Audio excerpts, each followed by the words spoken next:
Bonsoir à tous et bienvenue sur le plateau de votre magazine d'actualité à la source. Au sommaire de notre journal, une large page sera tout d'abord consacrée à la manière dont la question des réfugiés bouscule l'Église. Puis nous prendrons des nouvelles de la Centrafrique avec l'archevêque de Bangui. Enfin, nous nous intéresserons à deux nouveaux magazines dans la presse chrétienne, Zélie et Limite. Et pour la deuxième partie de ce magazine, nous reviendrons sur les questions que pose cette crise des migrants avec deux regards.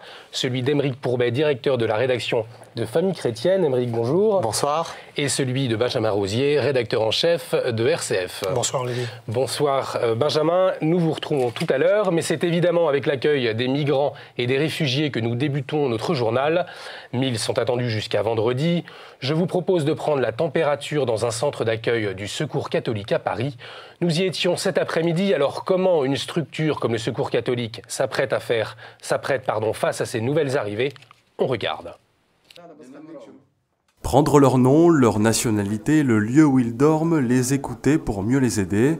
Voilà maintenant plusieurs années que sœur Marie-Jo et la paroisse parisienne de Saint-Bernard-de-la-Chapelle viennent en aide aux réfugiés arrivant dans la capitale. Mais depuis plusieurs mois, le constat est clair, ils sont de plus en plus nombreux et ne viennent plus seuls. Il y a eu l'affluence des familles et le plus dur est pour ces personnes-là, quand on ne trouve rien, quand on a les enfants dehors et quand les femmes dorment n'importe où, c'est dangereux. C'est très complexe pour trouver le logement, pour l'enfant surtout, quand il y a un enfant dedans, tout ce que l'enfant il ne peut pas saisir, les parents peuvent supporter des situations très dures. Mais l'enfant, il ne comprend pas très bien, il a besoin, il a faim, il crie, voilà. Et c'est ça qui est des fois très difficile à gérer. Face à cette situation de plus en plus complexe à gérer, le père Livio, curé de Saint-Bernard-de-la-Chapelle, et le Secours catholique se sont rapprochés. La synergie des deux permet notamment à la paroisse d'offrir des cours de français aux réfugiés. Je traverse la rue.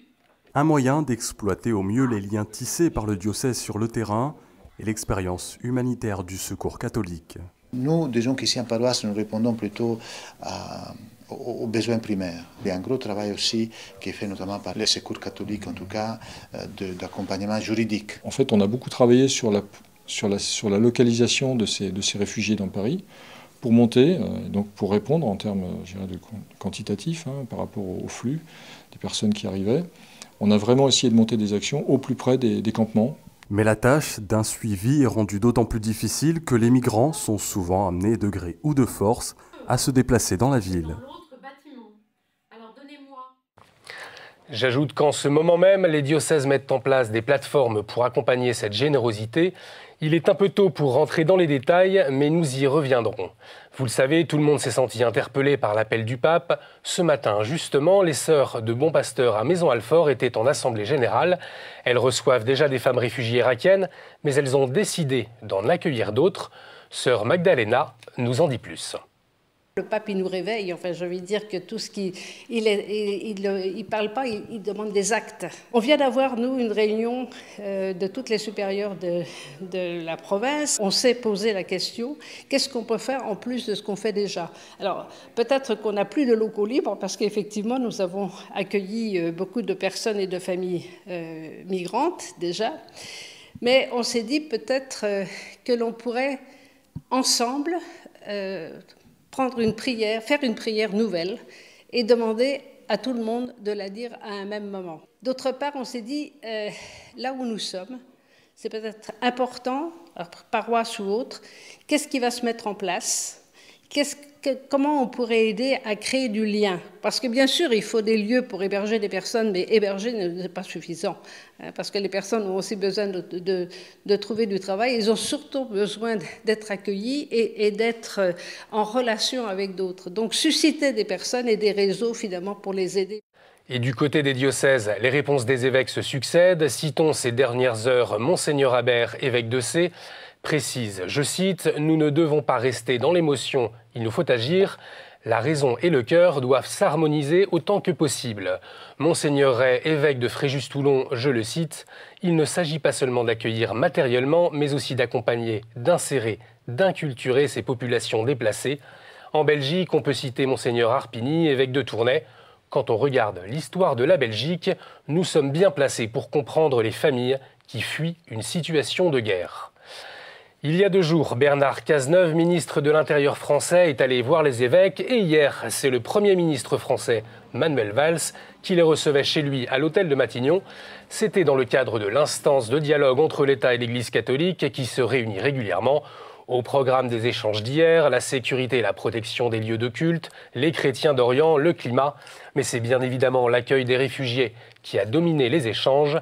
Avec un État qui compte sur les partenaires religieux en général et l'Église catholique en particulier, comme le constate le cardinal André XXIII, archevêque de Paris.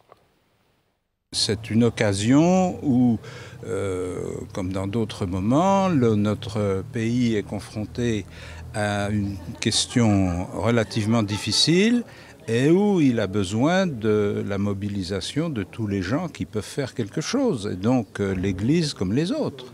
Moi, ça ne me choque pas qu'on ait besoin de l'Église pour mobiliser les consciences, parce que c'est mon travail à l'année.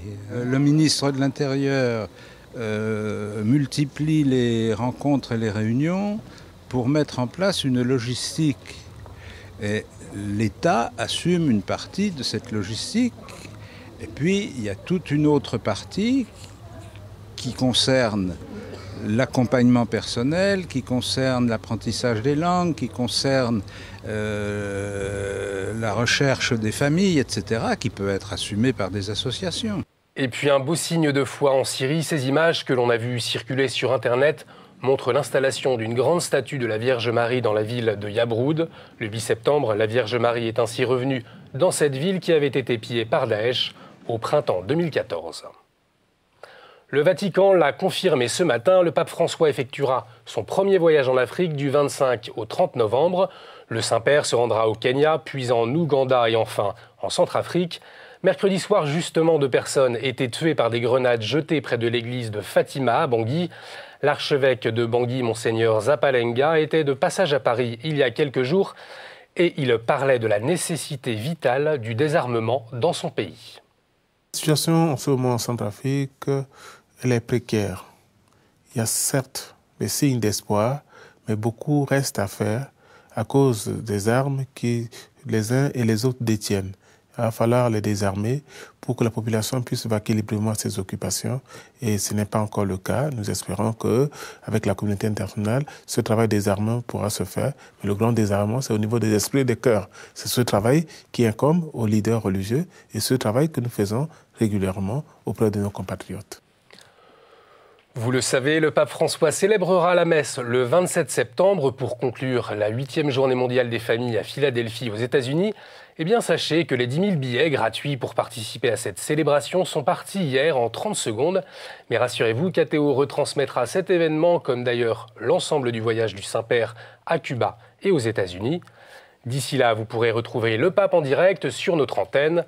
Demain à midi, il recevra en audience des représentants d'associations écologiques pour le développement durable. Mentionnons aussi le père Guy Gilbert, qui aura la chance de célébrer la messe du matin le 12 septembre à Sainte-Marthe avec le pape François.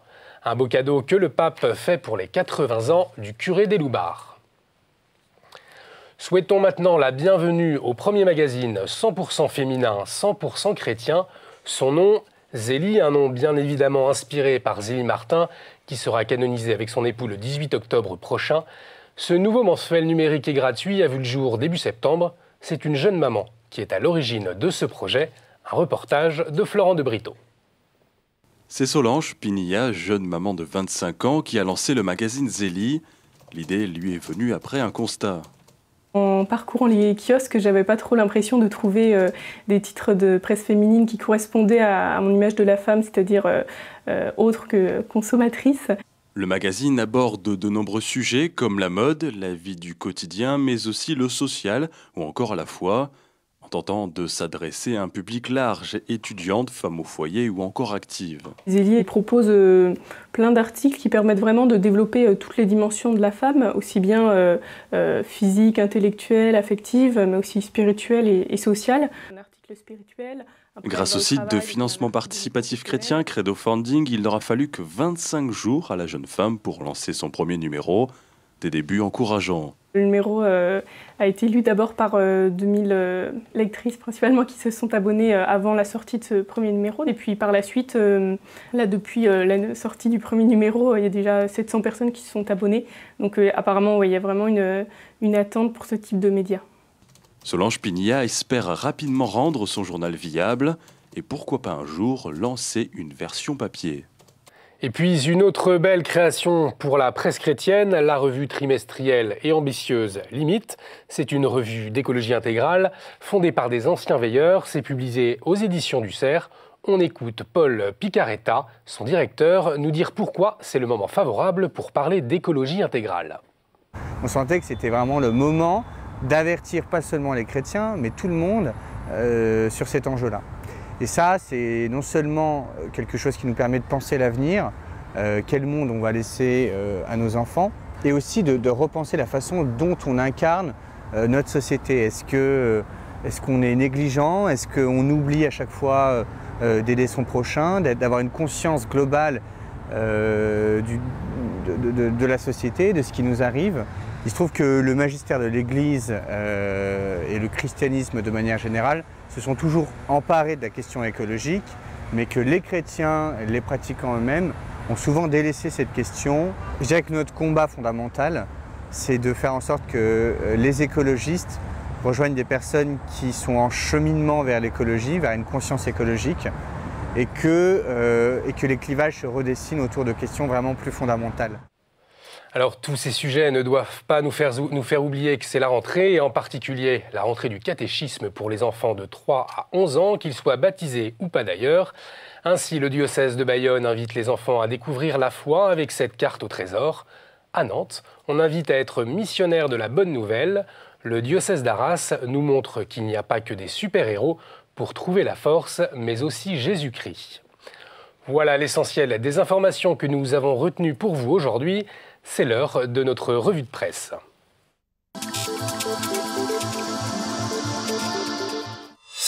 Cette semaine, en une de Famille chrétienne, un débat de haute tenue entre le député Henri Guénaud et le philosophe Fabrice Adjadj autour de la question « La France est-elle toujours catholique ?» Alors, Aymeric Pourbet, vous êtes le directeur de la rédaction de Famille chrétienne. Qu'est-ce que vous avez voulu nous dire ? D'abord, cette idée est née il y a un moment, puisque c'était au début de l'été déjà, après la polémique, vous en souvenez, sur les églises qui seraient remplacées par des mosquées, bon, avec des pétitions, etc. Et donc, un débat comme ça se prépare longtemps à l'avance. Il se trouve que c'est tombé au moment où on parle des migrants, mais finalement, c'est intéressant parce que ça pose aussi des vraies questions sur l'identité de la France.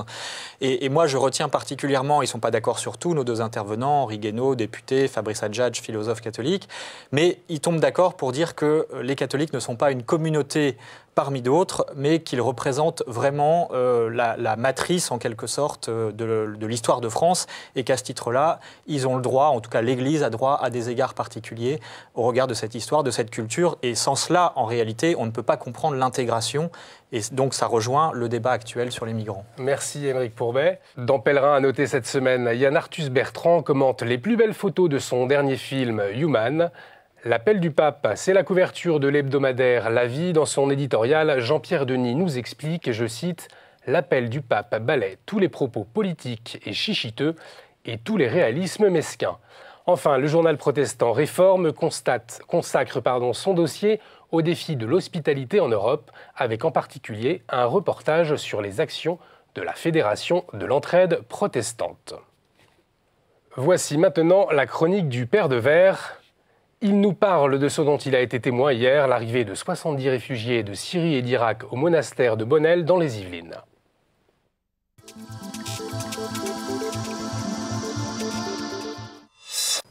Quand ces personnes sont arrivées d'un quart après un voyage de 15 heures, elles venaient de Munich, il y a eu en fait une grande émotion, et comment pouvait-il en être autrement ? Mais aussi un magnifique sourire sur ces visages. Ils ont chanté, ils ont exprimé leur reconnaissance, ils ont d'abord dit simplement « merci ». L'un d'entre eux a baisé le sol, et finalement il nous a précisé que s'il baisait ce sol, c'était que pour lui, en fait, cette terre, c'était une terre nouvelle, c'était la chance d'un recommencement. Et les sœurs, la communauté des sœurs elle est tout à fait enthousiaste. Elle dit, mais voilà, depuis ce monastère, il y a 45 ans, depuis 45 ans, on fait de l'accueil. Eh bien, on va continuer à accueillir. Un accueil un peu différent, mais cet accueil, c'est celui d'une hospitalité qui, ici précisément, reçoit des hommes et des femmes qui ont malheureusement subi beaucoup d'hostilité. Oui, nous sentons bien que là, au cœur de ces urgences, il y a un vrai réveil de notre pays. Un réveil et un éveil sur des situations si difficiles. Et nous constatons combien d'hommes, de femmes, finalement, éprouvent une fierté à dire, eh bien, nous ne voulons pas être lâches. Nous ne voulons, puisqu'il nous est donné de voir, puisqu'il nous est donné d'entendre, eh bien, nous allons aussi agir.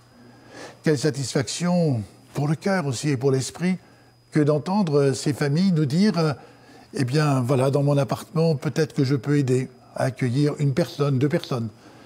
Et puis aussi des gens qui disent, ben voilà, moi je ne peux pas accueillir dans mon logement, mais je peux participer un peu financièrement à des frais. Alors, sur cette opération à Bonnel, dans ce monastère, c'est vrai qu'on a besoin de vêtements. On a besoin aussi d'une aide un peu financière. Si vous pouvez l'apporter, un grand merci. Mais en tout cas, le premier merci à mon tour que je voudrais vous faire, c'est cette ouverture pour une situation au regard de ce drame humanitaire, pour finalement être là. Et nous savons bien que finalement, pour apprendre l'espérance, il nous faut entreprendre. C'est maintenant le temps de notre dossier.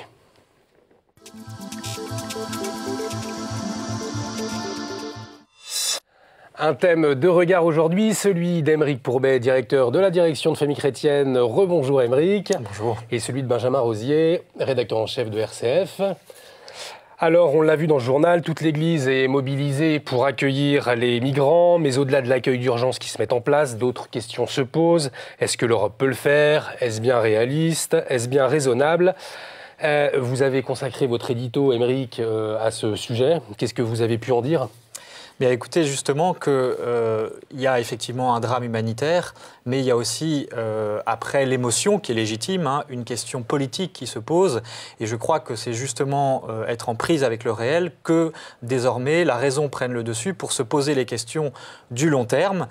Se poser aussi la question des causes, parce qu'on évoque souvent, et c'est normal, le drame humanitaire que ça représente, tous ces réfugiés.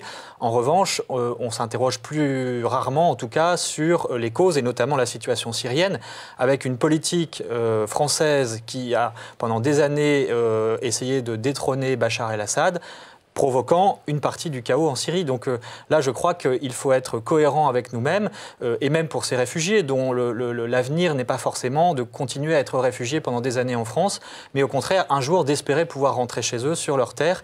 Et pour ça, donc, je crois qu'il faut vraiment agir sur la situation, et notamment se poser sérieusement la question de comment est-ce qu'on fait vis-à-vis de Daesh.